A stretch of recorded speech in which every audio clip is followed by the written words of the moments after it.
If I had to name one of my favorite development studios, I'd end up leaving out Arcane Lion Studios. This honestly is not because they are not deserving of the praise other development teams received. It is more so that the team consistently produces games which fit a certain niche. At first glance, Deathloop seems to be following that same trend. However, I believe the game is going to be the next big hit which gets Arcane Studios into the limelight of the video game world. Before that time, I have one big question to answer. What is Deathloop? To put it simply, this game is a first-person action adventure with some roguelite elements. However, a brief summary is not sufficient enough to truly describe this game. Like all of Arcane's games, there is a deeper level of story and gameplay to explore, which is shrouded in mystery. This game seems to be no exception. In this game, the player takes control of Colt, an assassin who is for some reason washed up on the shores of the island of Blackreef. His goal is to take out 8 targets within 24 hours, or the time loop the island is stuck in will reset everyone and everything. Even with this nearly impossible task, Colt remembers each time loop. So, as the player, every encounter and secret you uncover, Colt will also remember, giving you an advantage after you die over and over again. However, all the other inhabitants of the island forget everything from the previous time loop and are forever stuck in the same day.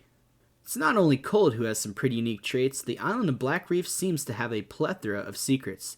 The time loop itself is not the only interesting thing about this island. Blackreef used to be home to a military base which conducted numerous experiments by an unknown group. Somehow in this 1960-ish looking action adventure, Blackreef acquired a number of groups who now settle it for various reasons. We know so far of 2 targets, first of which is Alexis the Wolf Dorsey. He seems to be some sort of cult leader who has trapped his followers into the time loop so that they can continuously party, commit crime, and even die with no repercussions due to the time loop itself. The time loop is being monitored by Edgar Serling, who has been hired by Dorsey himself. Colt can sabotage things for Edgar and get him into Dorsey in the same location to take both targets out at the same time.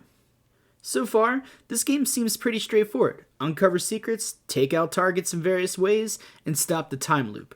But Arcane Studios decided to throw a curveball at Colt through the most unpredictable character of all, Juliana Blake. Blake enters the island as another assassin, and her only target is Colt. It is unknown at this time as to when she enters the game during the time loop, but we do know that she can be controlled by other players. That means other players can access your time loop and kill you as another assassin while you are most likely focused on taking out the 8 NPC targets. All players have the ability to turn off the multiplayer mode and keep Juliana as an NPC. In order for you to successfully cull through each assassination of all 8 targets and avoid being killed by any NPC or Juliana, you will need some extra help besides just your wits.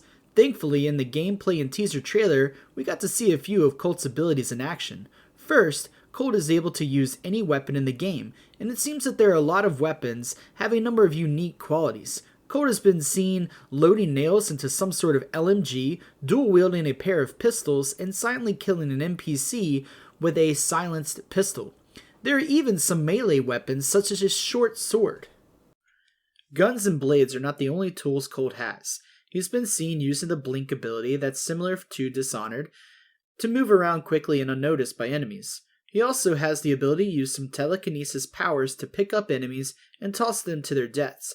Arcane Studios has also stated that players can play in a more frantic guns blazing style or take a silent assassin's approach similar to how I did in Dishonored 1 and 2. That is what we know so far about Deathloop.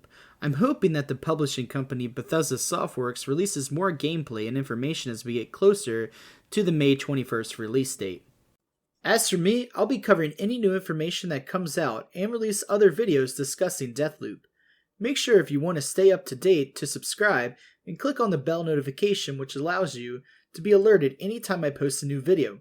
This has been Wes from Against the Grain Gaming, and I look forward to posting new videos. And thank you so much for watching.